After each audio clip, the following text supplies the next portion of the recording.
3장 22절로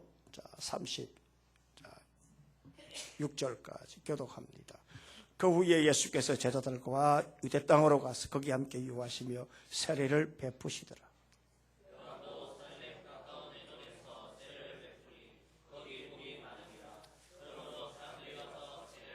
요한이 아직 옥에 갇히지 아니하였더라.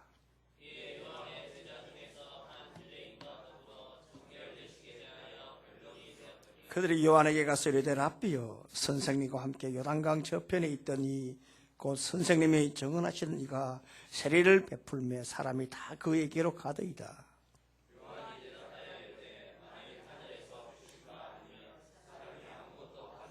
내가 말한 바 나는 그리스도가 아니요 그의 앞에 보내심을 받은 자라고 한 것을 정언할 자는 너희니라.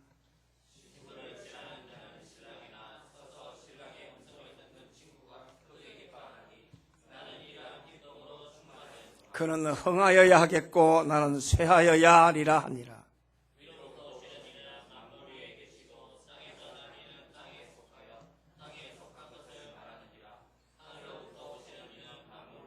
그가 친히 보고 들은 것을 정언하되 그의 정언을 받을 자가 없도다. 하나님이 보내신 이는 하나님의 말씀을 하나니 이는 하나님의 성령을 한량없이 주심이니라.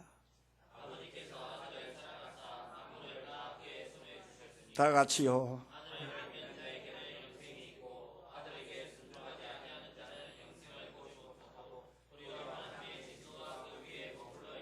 아멘. 우리 한국 교회의 부흥에 크게 기여하신 분 가운데 CCC를 설립하고 창립한 곧 김준곤 목사님이 계십니다. 아마 학생 때 이 선교단체 출신들은 잘 알 것인데, 김준곤 목사님이 살아계실 때 CCC 자신이 총재로 있을 때에 김준곤 목사님에게 은혜를 받은 분들만 하더라도 약 한 30만 명 정도가 됩니다. 우리 세대 때 가장 뜨겁게 폭발적으로 사역을 했던 선교단체가 바로 CCC였고 그리고 IBF였습니다. 그러나 이런 모습을 보게 되면 굉장히 행복했을 것 같다라고 하지만 목사님의 인생 과정은 그렇게 순탄하지 아니했습니다. 어린 시절 동생이 불꽃놀이를 하다가 심한 화상을 입고 죽는 것을 두 눈을 목격을 했습니다. 또 다른 동생은 벌목하는 현장에서 쓰러지는 나무 밑에 깔려서 죽는 것을 보았습니다. 그리고 일제강점기 때 일본군의 징벌을 피해서 징집을 피해서 도망을 다녔고요. 그리고 6.25 때 가족 모두가 다 공산군에 학살되는 것을 지켜봤고요. 그리고 공산군에 끌려가서 그것도 23번이나 끌려가서 죽도록 매를 맞고 도망치고 구사일생으로 살아난 그 사건이 한두 번이 아니라 수십 번 되어서 이분은 구사일생이 아니라 백사일생이라고 스스로 고백을 한 내용을 제가 본 적이 있습니다. 세월이 흐른 다음에 자기 동생이 고등학교 교감이었는데 딸넷을 두고 간암으로 돌아가셨고요. 그리고 자신의 고명딸인 참 사랑하는 딸이 위암으로 두 손녀딸을 두고 이 땅을 떠났습니다. 그리고 또 얼마 후에 동생 뇌가 함께 이 세상을 떠나는 아픔을 겪었습니다. 참 기가 막히잖아요. 그런데 이분이 이런 글을 썼습니다. 정직하게 고백하면 나는 하나의 얼굴로는 웃고 다른 얼굴로는 운다. 옆을 보면 정신 착란증이 걸릴 것 같고 위를 보면 현기증이 나고 내 안을 들여다보면 죄와 추한 것들이 있고 과거는 회한과 슬픔뿐이요 미래는 암담하고 안개처럼 불확실하며 불안하다고 했습니다. 얼마나 마음이 어두웠겠습니까? 이 마음이 어두우면 얼굴도 어두워지는 거잖아요. 그런데 여러분, 아마 CCC 출신들 또 그분 살아계실 때 한번 지근거리서 보신 분들 아니면 TV에서나 다른 데서 보신 분들 기억을 하시겠지만 그분이 살아계실 때 그 얼굴 보면 평안했습니다. 어린아이처럼 얼굴이 맑았습니다. 정말 품격 있고 품이 있는 인생을 살다 하나님의 부름을 받았습니다. 이왕 말씀에 나온 김에 한 분을 더 소개하자면 보라고 장기려 장모님 다 여러분 아실 것입니다. 한국의 슈바이처요. 그리고 막 사이상을 수상받은 우리 장기려 박사님. 이분이 6.25 때 평양의대 교수였고, 그리고 동란이 터지자 이북에서 부산으로 내려와서 정십자 병원 복음, 그리고 복음병원, 지금 고신의료원이죠. 그걸 설립해서 거기에 행여 환자들, 그 다음에 극빈자들, 장애인들, 이런 사람들 치료하고 복음을 전거했습니다. 그런 사람들이 무슨 돈이 있었겠습니까? 돈이 없어가지고 퇴원을 못하니까 저녁에 그분들과 약속을 해가지고 문을 열고 이렇게 집으로 가라고 보냈어요. 이걸 안 그 원무과 직원이 박사님 제발 이렇게 하지 마. 이러면 병원 망합니다. 제발 이러지 하지 마셔. 통사정을 했어요. 유명한 의라가 있습니다. 그렇게 통사정하던 직원에게 빙긋이 웃으면서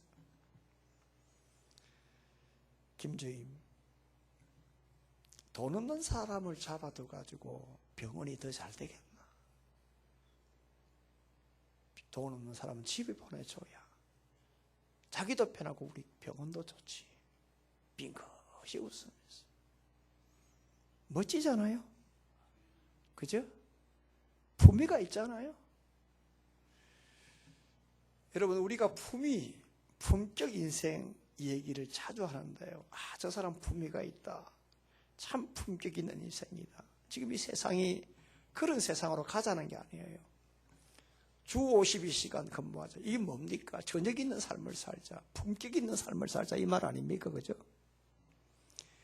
사람들은 이렇게 드러나는 것만 보는 것이에요. 나타나는 것만 보는 것이에요.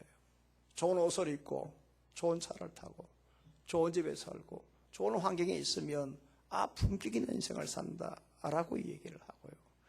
또 모든 세상의 복지도 좀 이렇게 죽는 것도 이제는 이렇게 억지로 연명하는 것이 아니라 내 스스로 이제는 연명을 중단시키고 나 스스로 약에 의존하는 것이 아니라 내 스스로 죽음을 판단해서 맡기고 가야 되겠다. 이것 또한 무엇입니까? 품격 아닙니까? 그죠?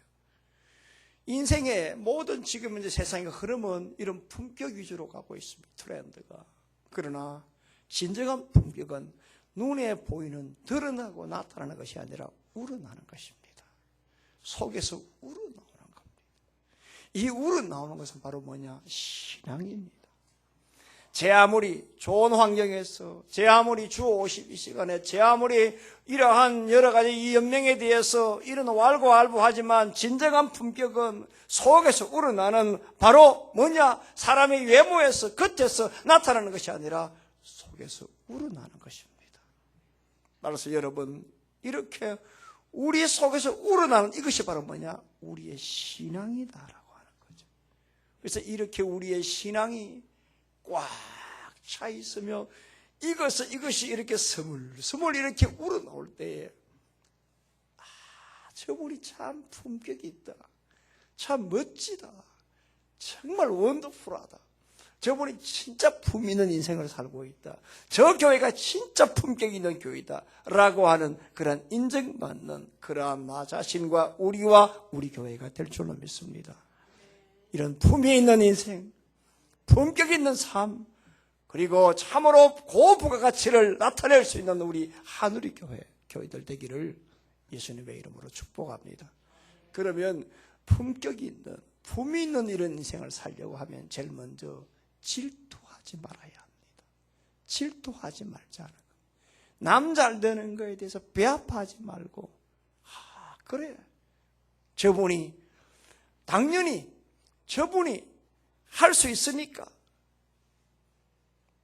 하고 있는 것이다라고 인정해 주는 바로 이러한 신앙이 품격이 내 인생이 될 수 있다. 그래서 여러분들 26절, 27절을 한번 다 같이 읽어봅니다. 26절, 27절입니다. 시작.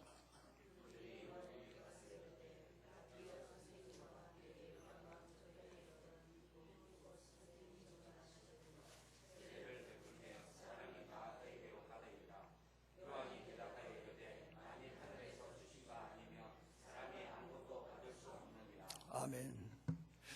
오늘은 여러분들이 설교 말씀을 좀 저를 생각해서라도 좀 더 졸지 말고 좀 잘 들어주셔야 될 것 같아요. 왜냐하면 금요일 날 아침부터 저녁까지 설교 준비를 새빠지게 했는데요. 이제 한 6시쯤 돼가지고 이제 거의 마칠 때, 마무리할 때인데요. 갑자기 원고가 획 사라져버렸어요. 뭐지? 해서 모니터로 별짓 다 해봤어요. 날아가 버렸어요. 제가 한 20년 만에 이런 일 처음 당해요. 제가 경산에 있을 때도 그때만 하더라도 저장을 안 해놓고요. 빈 문서로 작업을 하고 다 하고 저장을 했거든요. 그러니까 획 날아가니까 찾을 수가 있습니까? 그래서 이게 안 된다. 시작할 때부터 저장을 해놓고 이제 하면은 거기에 5초 뒤에 되면은 이게 저장되는 그 장치가 있잖아요. 그래 쭉 했는데 이번에 보니까 사라져버리고 말았어요. 황당합니다. 그래서 내가 급하니까 저희의 멘토 누구겠습니까? 히읗 비읍 나의 컴퓨터의 멘토 아닙니까? 전화했죠. 야 날라갔다. 어차피 나도 잘 모르겠습니다. 어떻게 하겠어요? 그래서 따라하셔. 프로는 복귀를 한다. 그래서 딱 생각을 하고 하니까 1시간 내로 다시 다르르 졌습니다. 그래서 저녁 먹고 8시에 기도회 했습니다. 이상입니다. 오늘 설교 끝입니다. 자, 여러분들, 자, 우리 본문의 말씀을 한번 보십시다. 자, 오늘 본문의 말씀을 보게 되면, 자, 예수님께서 이 니고데모에게 이렇게 구원에 대한 말씀을 마치고 난 다음에 22절 보니까 제자들과 함께 유대 땅으로 가서 거기서 함께 있으면서 세례를 베풀었다라고 했습니다. 예. 예수님이 세례를 베풀었다라고 할 때에 이미 그 땅에서는 세례 요한이 수많은 사람들에게 복음을 전가하고 회개하라 천국이 가까웠다 라고 말씀을 하면서 수많은 사람들이 양심에 찔려서 세례 요한 앞에 와서 세례를 받고 있었습니다. 자, 바로 이때 예수님이 등장을 했는데 예수님이 이렇게 처음 등장해서 세례를 베풀 때 처음엔 아무 이상이 없었어요. 그런데요, 시간의 흐름에 따라 수많은 사람들이 이제 세례 요한에게 안 가고 예수님께로 이제 쫙 가는 겁니다. 쫙 가는 겁니다. 이것을 본 제자들이 너무너무 황당한 거예요. 너무너무 열받은 거예요. 그래서 이 제자들이, 세례 요한의 제자들이, 자, 26절에 이렇게 말합니다. 선생님이요. 선생님과 함께 요단강 저편에 있더니 곧 선생님이 증언하시는 이 바로 예수 그리스도입니다. 오늘 이가 세례를 베푸는데 예수님 세례를 베풀매 사람이 다 그에게로 갑니다. 너무너무 화가 나가지고 이럴 수가 있단 말이에요. 네, 여러분 제자 입장을 한번 생각해 보세요. 조금 전까지만 하더라도 참 내 사랑하는 스승이 사람들에게 사랑을 받는다. 네? 어깨 힘이 들어가요. 대한민국에서 한때 가장 복음적이고 가장 건강했던 교회, 그 교회 부목사들은요, 그냥 이 대한민국의 어느 교회에, 대형 교회에 자리만 비었다면 이력서만 내면 1순위로 들어갔어요. 자기가 잘나서 그런 게 아니라 그 교회에 살아계셨던 오카노 목사님의 그 모습이 워낙 위대했기 때문에 모든 교회의 모든 사람들이 그 교회 옥 목사님에 대한 그 모든 그 인격과 실력과 영성, 이 모든 그 그리고 이 목회 철학을 보고 그 교회 목사님 보고 부목사를 그냥 모셔갔다니까요. 그러니까 그 교회 부목사들이 얼마나 자부심이 있었겠어요. 할렐루야. 얼마나 자긍심이 있었겠어요. 세례 요한의 제자들이 그랬단 말입니다. 얼마나 자부심이 있었습니까? 그런데 하루아침에 이렇게 사람들이 슉 빨리 들어가니까 너무너무 기가 막힌 거예요. 그러니까 화가 나가지고 지금 선생님에게 와가지고 세례요원에게 와가지고 지금 우리에게 왔던 사람 다 저리 갔단 말이에요. 물론 초장부터 베드로나 세례요한이 예수님에게 따라갔던 적은 있습니다만 아직 수많은 상당한 이 세례요한 제자들이 있었거든요. 그러니 제자들의 그 생각에는 굉장히 이게 자존심에 무너지는 거란 말입니다. 동시에 세례요한 입장을 한번 보십시오. 조금 전까지만 하더라도 하늘에 오신 메시아다. 이분이 바로 구원자다. 이분이 복음을 우리에게 증거하는 사람이다. 쌍수를 두고 환영하고 그렇게 말씀을 듣고 회개하며 이 복음을 들어야 산다라고 했더니 수많은 사람들이 쏴 하루아침에 갔을 때 얼마나 이 세례요한 입장에서 화가 났을까요? 얼마나 우리말로 열받았을까요? 그리고 얼마나 비교가 됐을까요? 얼마나 여러분 질투가 생겼을까요? 사람이 그렇잖아요. 남잘 되는 거 여러분 참 정말 좋아하는 사람 별로 없잖아요. 심지어 교회도 말입니다. 이상하게 저 교회가 좀 이렇게 이상 문제가 있다 하면은 아이고 어떻게 하겠노라고 걱정하면서도 은근히 속으로는 남의 불행은 나의 행복 뭐 등등 이런 게 있는데 저 교회가 부흥한다면 이상하게 약간 배가 아픈 이런 게 있다 이 말입니다. 솔직한 얘기죠. 사실이죠. 그런 게 없어야 하지만 세례요한 입장에서 얼마나 화가 나고 얼마나 황망하고 얼마나 질투가 나겠습니까만은 뭐라고 하느냐 27절에 하는 말이 만일 하늘에 주신 바 아니면 사람이 아무것도 받을 수가 없다라고 말씀을 합니다. 하나님이 주셔야 된다 말이에요. 하나님이 허락해 주셔야 한다. 하나님이 주지 않으면 아무것도 할 수 없다. 이 말이 무슨 말이냐 하면 하나님이 주셔야만 받을 수가 있고 하나님이 주지 않으면 안 된다. 그러니까 하나님이 저 예수 그리스도 은혜를 주셨으니까 할 수 있는 것이고 나는 지금 이제는 나의 스스로 나의 지금 현재 때가 서서히 이제는 마감이 되어갈 때니까 나는 더 이상 할 일이 끝나가고 있다 이 말입니다. 세례요한은 얼마든지 질투하고 얼마든지 비교하면서 이렇게 폄훼하며 여러 가지 말을 할 수 있는 입장이었습니다만 그럼에도 불구하고 이런 말을 했다는 이 자체 바로 이 고매하고 이 인격 자체가 이런 품격을 가진 인격이었기 때문에 마태는 자신의 글에서 여자가 낳은 자 중에 이보다 더 큰 자가 없다라고 마태복음 11장 11절에 말씀을 하고 있습니다. 어떤 사람이 품격이 있느냐 하면 상대가 잘 되는데 질투하지 않는 사람이에요.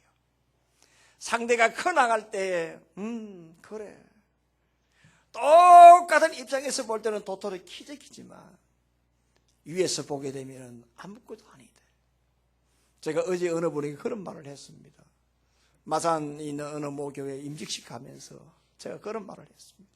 차 안에서 실력이 뛰어나거나 그 다음에 여러 가지 기업의 좀 CEO, 큰 CEO들은 그냥 타인의 말 하는데 싱긋이 웃는다.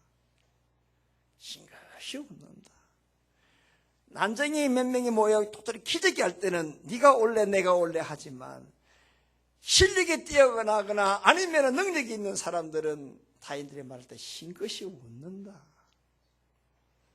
남이 잘 되는 거 능력이 되기 때문이다.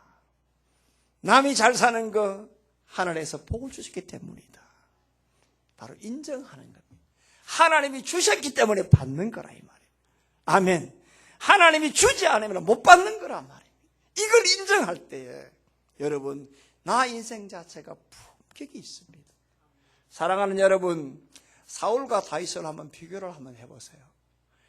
여러분 겉으로 볼 때는 누가 더 품격이 있겠습니까? 당연히 사울 아닙니까? 준수했지요.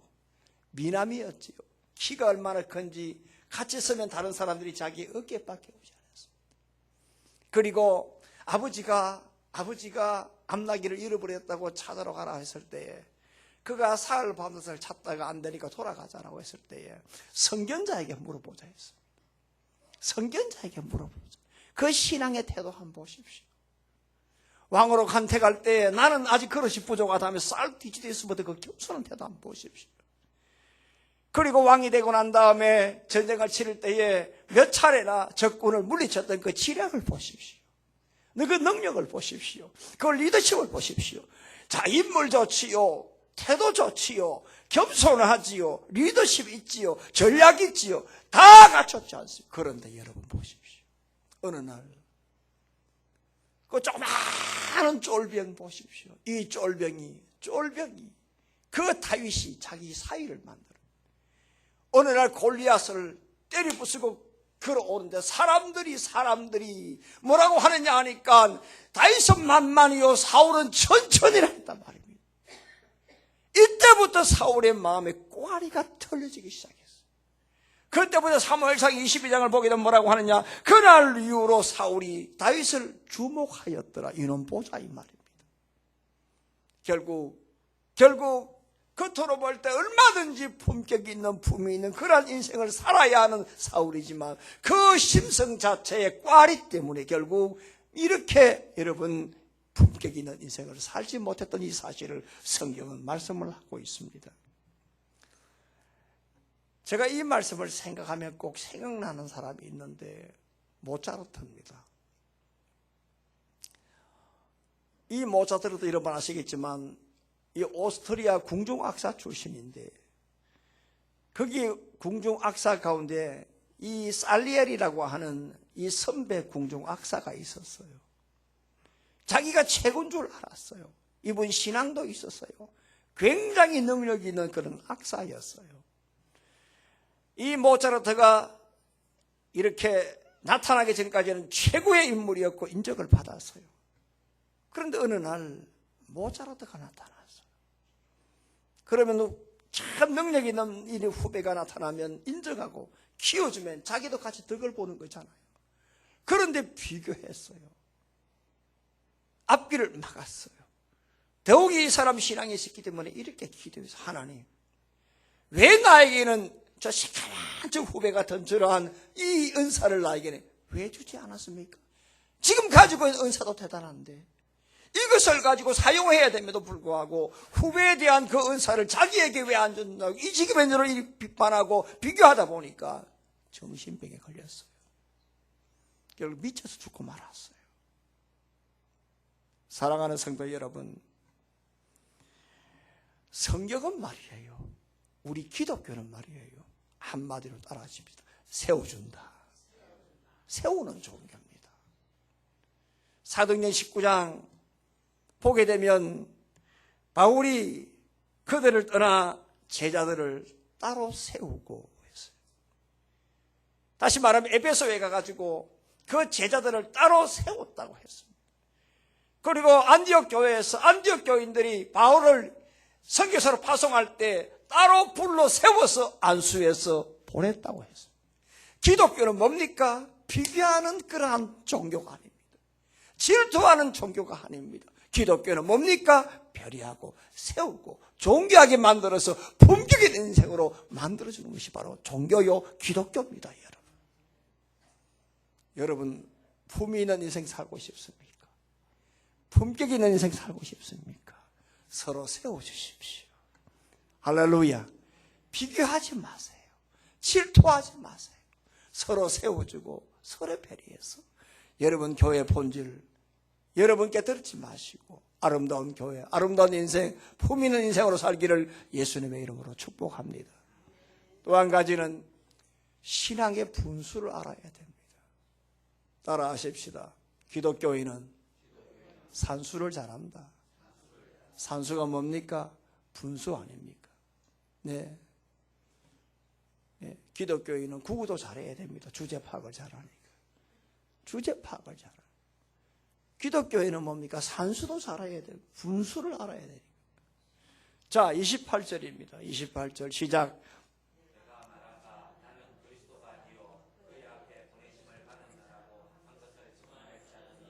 다시 한번 시작.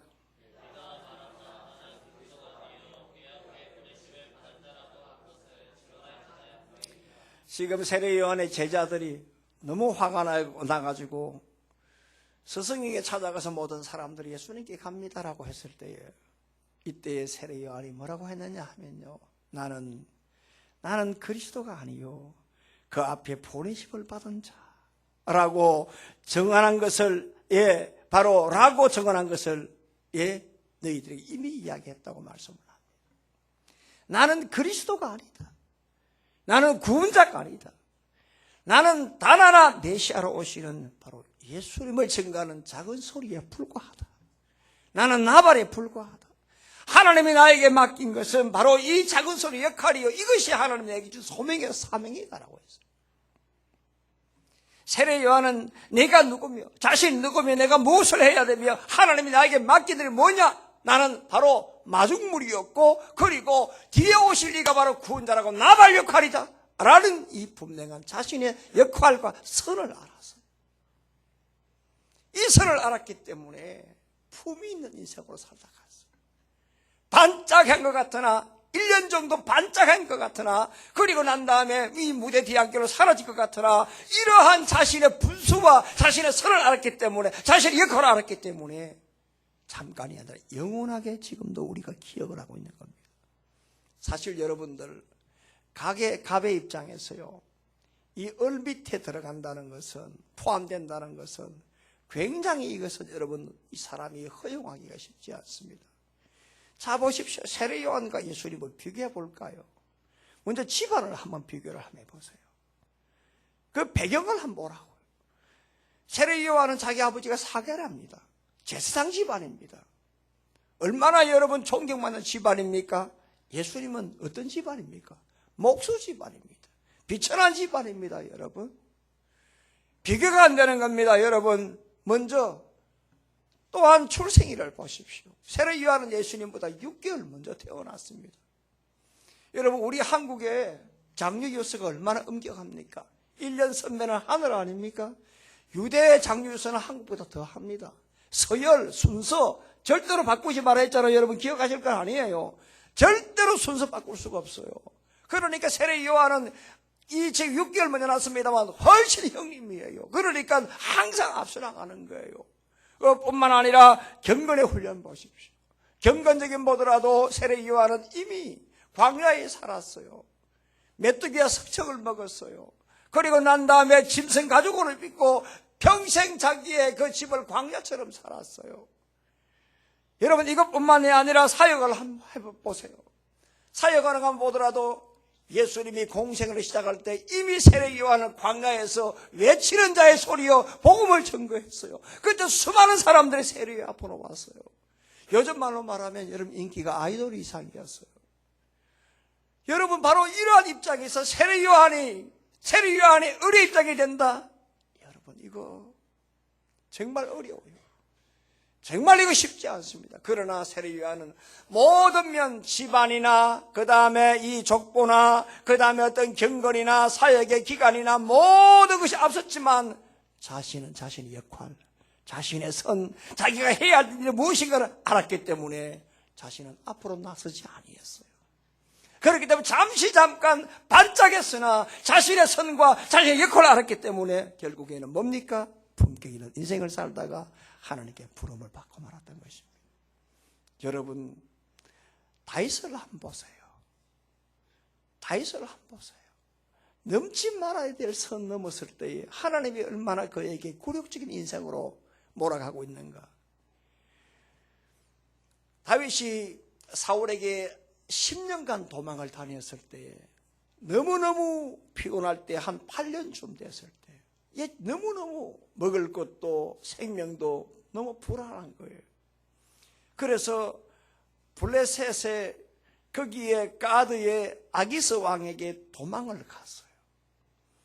도망을 갔을 때에 거기에서 이제는 빌부터 살려고 하니까 그 아기스 왕이 시글락이라고 하는 그 조그마한 마을을 같이 살도록 허락을 해 주었어요. 이제는 살았다 싶었어요.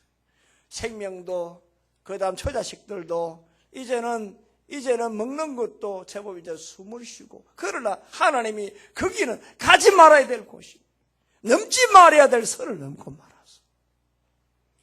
어느 날 이 시글락에 있을 때 이 가드의 이 아기스 왕이 이스라엘과 전쟁을 하는데 같이 안 갈래? 참전 요청을 하는 겁니다. 어떻게 합니까? 같이 가야죠. 그런데 그 아기스 왕의 부하들이 저놈은 절대로 안 된다. 저놈이 얼마 전에 바로 지금 우리의 조상 골리앗을 죽인 놈 아니냐 말이야. 벌벌벌 뛰니까 아기스 왕이 너 집에 가라 달려 보냈어요. 다시 가니까 불과 자기가 전쟁 참여하겠다 하고 집에 돌아간 날이 3일 전이었는데 집에 가니까 세상에 거기에 아말렉 군사가 와가지고 완전 초토화시키고 말았어요. 온 동네가 불이 나고 자기의 모든 가족들이 다 잡혀가고 심지어 자기의 부하들의 집도 다 완전 박살이라고 말았어요. 그때 부하들이 돌을 들어 다윗을 때려 죽이려고 했어. 여러분 여기에서 생각을 해야 돼요. 그의 부하들이 누굽니까? 그 밑에 쫄기들이 누굽니까? 여러분 성경을 보게 되면은 이 사무엘상 22장을 보게 되면 전부 다 환난 당한 자, 그 다음에 마음이 상한 자, 그 다음에 빚진 자, 마음이 연통한 자, 이 사람들이 다윗에게 찾아왔다고 했어요. 이 사람에게 찾아가면 이 사람이 오늘 우리의 마음을 다 유리해 줄 것이다. 이 빚진 인생을 다 갚아줄 것이다. 내 환난 당하고 지금 내 이놈 이 원통함을 다 갚아줄 것이다. 그만큼 이 부하들에게는 다윗이 뭡니까? 존귀한 사람이었어요. 그런데 보십시오. 넘지 말아야 될 그 선을 넘는 그 순간에 그렇게 존귀했던 다윗이 한 방에 그냥 가라앉고 말았어요. 사랑하는 성도 여러분, 신앙의 분수라고 하는 것은 지금 내가 하고 있는 이것이 하나님이 주신 은혜다라고 마음껏 찬양하고 마음껏 하나님께 영광, 이것이 바로 품격 있는 인생인 줄 믿기를 바랍니다. 오늘 여러분들 우리 찬양대 한번 보십시오. 조수미 같습니까? 최고 아닙니까 여러분? 조수미 세계적인 여러분 정말 소프라노 가수 아닙니까 여러분? 한 가지 알아야 됩니다. 탁월하다라고 하는 것 말입니다. 여러분 이 탁월하다 하는 것은 참 대단하고 좋은 것이지만 그러나 이 탁월하다고 해서 여러분 이것이 매일 쓰이고 잘 쓰이는 게 아닙니다. 한번 보세요. 조수미가 매일 찬양합니까? 매주 찬양합니까? 아니잖아요. 그런데 우리 성가대를 보십시오. 이 뒤에 목소리 들어보면 각자 나옵니다. 뒤에서.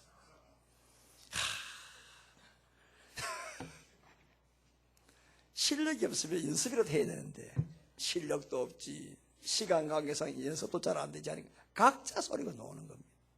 보십시오. 그래도 여러분 보십시오. 매주 찬양하지 않습니까? 얼마나 감사합니까? 할렐루야.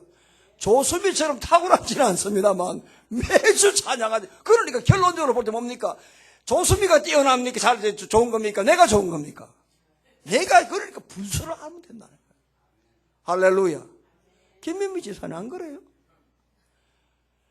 내게 주신 이 은혜, 이게 감사해서 주신 은혜 하나님께 영광 돌리, 이것이 바로 뭡니까? 분수하는 거라 이 말입니다.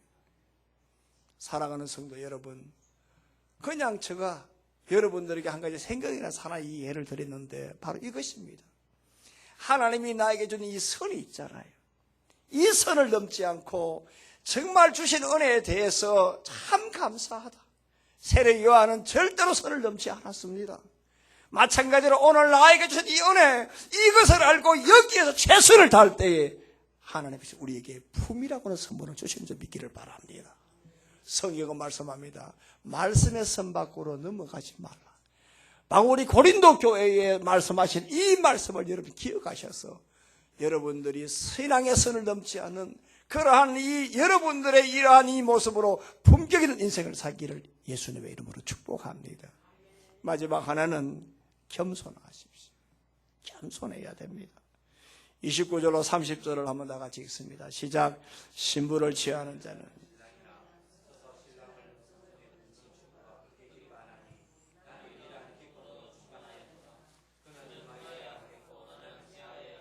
여러분 이 말이 무슨 말이냐면 말이죠.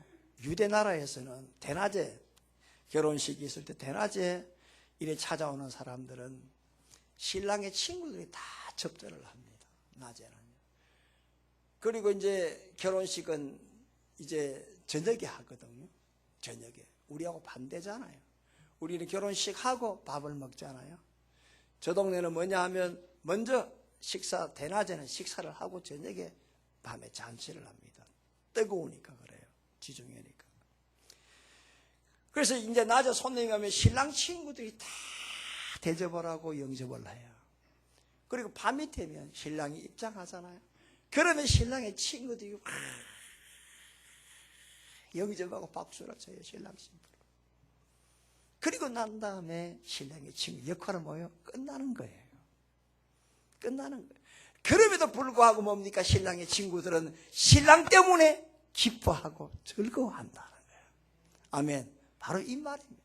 세례 요한은 바로 이것입니다. 자기가 얼마든지 나설 수 있지만 그분 때문에 자기는 뭡니까? 나타남을 찬양하고 박수치고 기뻐하고 사라지는 거예요. 얼마나 여러분 비참합니까? 모든 게 앞서는데 그럼에도 불구하고 뒷길로 나서는 이 자체를 기뻐한다고 했어요. 그만큼 세례 요한은 겸손한 사람이었어요. 그만큼 이 사람은 선을 지키는 이런 사람이었어요. 그래서 오늘 30절에 세례 요한이 하는 말이 뭐냐 하면 바로 그는 흥하여야 되겠고 나는 쇠하여야 하리라.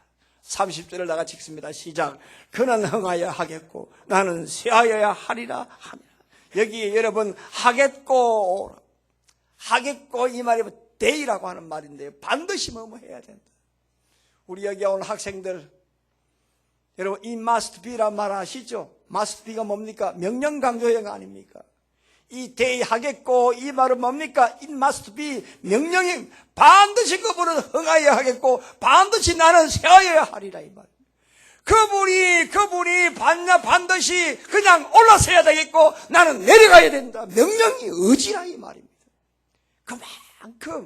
그만큼 지금 이 세례 요한은 자신의 선을 알았고 겸손한 인생을 살았기 때문에 품이 있는 격조 높은 인생을 살다가 하나님의 부름을 받았습니다. 사랑하는 성도 여러분,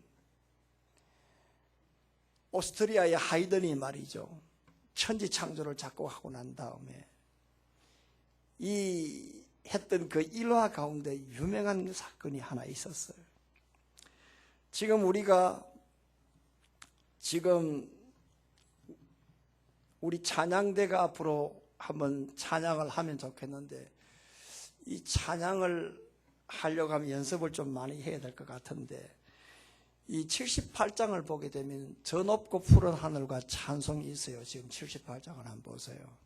보게 되면 그게 뭐냐 하면 바로 이 지금 현재로 이 하이든이 천지창조를 할 때 오라토리오 일부 가운데 우리 지금 찬송가에 지금 수록이 되어 있고 78장이에요. 설교를 들어주세요. 그건 나중에 마치고 하시고. 이 천지창조를 이렇게 이제 작곡을 하고 난 다음에 이제 몇 년이 지난 다음에 이제 이게 발표를 하는데 이 하이든이 극장에 이렇게 입장하니까 거장 아닙니까? 사람들이 우리와 같은 박수를 치니까 하이든이 그냥 손짓을 하면서 그냥 가만히 계시라고. 그리고 손을 들어 하늘을 이렇게 향하여 이렇게 말을 했습니다. 이 곡은 내게서 온 것이 아니라 바로 하나님께서 온 것이다. 모든 영광을 하나님께 올려드린다 했어요. 그래서 하이든의 모든 작곡에 대한 밑에는 only gloria, 오직 영광. solely deo, 오직 은혜다 이 말이죠. solely deo, only gloria, 오직 영광이다. 그러니까 오직 은혜, 오직 영광이다. 모든 것이 하나님께 온 것이다. 사람은 여러분 땅에서 왔다가 땅에서 가는 겁니다. 겸손이라는 것은 바로 영어로 humility인데요. humility, H-U-M-I-L-T, humility가 어디서 왔냐? humus에서, H-U-M-U-S에서, humus에서 왔어요. 이게 뭐냐면 퇴적물이에요. 부식토예요. 토양을 비옥하게 만드는 이 낙엽이 떨어져서 썩어서 부식토가 될 때 땅을 비호하게 만들잖아요. 우리가 썩어질 때, 내가 녹아질 때, 한 알의 밀알이 떨어져 땅에서 떨어져 썩을 때 많은 열매를 맺으리라. 내가 부식토가 될 때, 내가 휴머스가 될 때에 존귀한 인생이 됩니다. 길 닦는 인생, 길을 열어주는 인생, 실패한 게 아닙니다. 이인자 인생이 아닙니다. 내가 길을 닦고 길을 열어주고 무릎을 꿇고 겸손한 인생이 될 때 하나님께서 나를 세례요한처럼 여자가 낳은 중에 이보다 더 큰 자가 없으리라. 가장 품이 있고 가장 존귀하고 가장 품격 있는 그런 인생으로 하나님께서 높이 세워주실 줄로 믿습니다. 이런 은혜가 있기를 예수님의 이름으로 축복합니다. 살아계신 하나님 아버지, 은혜와 사랑 감사합니다. 세상에는 품위 위주로 품격의 인생을 살고자 그렇게 흘러가고 있습니다. 웰빙 시대입니다.